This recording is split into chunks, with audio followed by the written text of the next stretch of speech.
ಊಟ ಬಂದಾಯ್ತಲ್ಲ ಬನ್ನಿ ಇಬ್ರು ಶೇರ್ ಮಾಡ್ಕೊಂಡು ತಿನ್ನೋಣ ಅಂತ ಹೇಳಿ ಒಬ್ಬ ಭಿಕ್ಷುಕ ಮನೋಜ್ನ ಕರ್ಕೊಂಡು ಹೋಗ್ತಾನೆ. ನಂತರ ಮನೋಜ್ ತಟ್ಟೆಗೆ ಊಟ ಹಾಕ್ಸ್ಕೊಂಡು ತಿನ್ನೋದಕ್ಕೆ ಅಂತ ಹೋಗ್ತಾನೆ. ಅಷ್ಟರಲ್ಲಿ ಪಾರ್ಕ್ ಫ್ರೆಂಡ್ ಫೋನ್ ಮಾಡ್ತಾನೆ. ಹಾಗೆ ಹೇಗಿದೆ ಬಿಸ್ನೆಸ್ ಅಂತ ಕೇಳ್ತಾನೆ. ಆಗ ಮನೋಜ್ ಪರವಾಗಿಲ್ಲ ಬ್ರೋ, ಇದ್ರಲ್ಲೂ ಕೂಡ ಇನ್ಕಮ್ ಜೋರಾಗೇ ಇದೆ. ಇಷ್ಟೊತ್ತು ಬೇಡ್ತಾ ಇದ್ದೆ, ಇವಾಗ ಊಟ ಮಾಡೋಣ ಅಂತ ಬಂದ್ವಿ ಅಂತ ಮನೋಜ ಹೇಳಿದಾಗ, ಬಂದ್ವಿ ಅಂದ್ರೆ ಅಲ್ಲಿ ಇರೋರೆಲ್ಲ ಫ್ರೆಂಡ್ಸ್ ಆಗ್ಬಿಟ್ರಾ ಅಂತ ಹೇಳಿ ಪಾರ್ಕ್ ಫ್ರೆಂಡ್ ಕೇಳಿದ್ರೆ, ಫ್ರೆಂಡ್ಸ್ ಆದ್ರೆ ಪರವಾಗಿಲ್ಲ, ಆದ್ರೆ ಊಟ ಮಾಡೋ ಹಾಗಿಲ್ಲ ನೀವು ಅಂತ ಹೇಳಿ ಪಾರ್ಕ್ ಫ್ರೆಂಡ್ ಹೇಳ್ತಾನೆ. ಸ್ವಾಮೀಜಿ ಹೇಳಿಲ್ವಾ ಬ್ರೋ, ಸಂಜೆ 6 ಗಂಟೆವರೆಗೂ ನೀವು ಒಂದನಿ ನೀರನ್ನು ಕೂಡ ಕುಡಿಯೋ ಹಾಗಿಲ್ಲ ಅಂತ ಹೇಳಿದ್ರೆ, ಬ್ರೋ ಇದು ಫ್ರೈಡ್ ರೈಸ್ ಬ್ರೋ, ಇದು ನನಗೆ ತುಂಬಾ ಇಷ್ಟ ಅಂತ ಹೇಳಿ ಮನೋಜ ಹೇಳ್ತಾನೆ.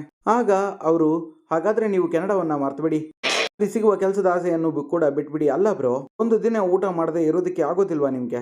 ಎಂತ ಗುರಿಲೆಸ್ ಮನುಷ್ಯ ರೀ ನೀವು, ತಿನ್ನಿ ಚೆನ್ನಾಗಿ ತಿನ್ನಿ, ಇನ್ ಮುಂದೆ ಅದನ್ನೇ ಮಾಡ್ಕೊಂಡು ಇರ್ಬೇಕು ನೀವು ಅಂತ ಹೇಳಿ ಪಾರ್ಕ್ ಫ್ರೆಂಡ್ ಫೋನ್ ಕಟ್ ಮಾಡ್ತಾನೆ. ನಂತರ ಮನೋಜ, ಅಣ್ಣ ಬೇಡ ನನ್ಗೆ ಊಟ ಅಂತ ಹೇಳಿ ವಾಪಸ್ ಕೊಡ್ತಾನೆ. ನಂತರ ಮನೋಜ ಮತ್ತೆ ಯಥಾ ರೀತಿ ಭಿಕ್ಷೆ ಬೇಡೋದಕ್ಕೆ ಕೂತಿದ್ರೆ ಅದೇ ದೇವಸ್ಥಾನಕ್ಕೆ ಮೀನಾ ಕೂಡ ಬರ್ತಾ ಇರ್ತಾಳೆ. ಮೀನಾ ಬರ್ತಾ ಇರೋದನ್ನ ನೋಡಿ ಮನೋಜ ಅಲ್ಲೇ ಪಕ್ಕದಲ್ಲಿದ್ದವನ ಟವಲ್ ಅನ್ನ ಹಾಕೊಂಡ್ರೆ, ನನ್ ಟವಲ್ ಕೊಡಯ್ಯ ಅಂತ ಹೇಳಿ ಅವನು ಕೇಳ್ತಾನೆ. ಆಗ ಮನೋಜ, ಅಣ್ಣ ಕೊಡ್ತೀನಿ ಇರೋಣ ಅಂತ ಹೇಳಿದ್ದು ಮೀನಾ ಕಿವಿಗೆ ಬೀಳುತ್ತೆ. ಆಗ ಮನೋಜ್ನ ವಾಯ್ಸು ಮೀನಾಗೆ ರೆಕಗ್ನೈಸ್ ಆಗುತ್ತೆ. ಇನ್ನೊಬ್ಬ ಭಿಕ್ಷಕ ಇದ್ರೆ ಟವಲ್ ಅನ್ನ ಕಿತ್ಕೊಂಡ್ಬಿಡ್ತಾನೆ. ಮೀನಾ ಮನೋಜ್ನ ನೋಡಿ ಶಾಕ್ ಆಗ್ತಾಳೆ. ಆಗ ಮನೋಜ ಮುಖವನ್ನ ಮುಚ್ಕೊಳ್ತಾನೆ. ಅಲ್ಲಿಗೆ ಇಂದಿನ ಸಂಚಿಕೆ ಮುಕ್ತಾಯವಾಗುತ್ತೆ. ವೀಕ್ಷಕರೇ, ಈ ವಿಡಿಯೋ ನಿಮಗೆ ಇಷ್ಟ ಆದ್ರೆ ಈ ಕೂಡಲೇ ನಮ್ಮ ಚಾನಲ್ಗೆ ಸಬ್ಸ್ಕ್ರೈಬ್ ಮಾಡ್ಕೊಂಡು ವಿಡಿಯೋಗೆ ಒಂದು ಲೈಕ್ ಮಾಡಿ. ಧನ್ಯವಾದ. ಮುಂದಿನ ವಿಡಿಯೋದಲ್ಲಿ ಮತ್ತೆ ಭೇಟಿಯಾಗೋಣ.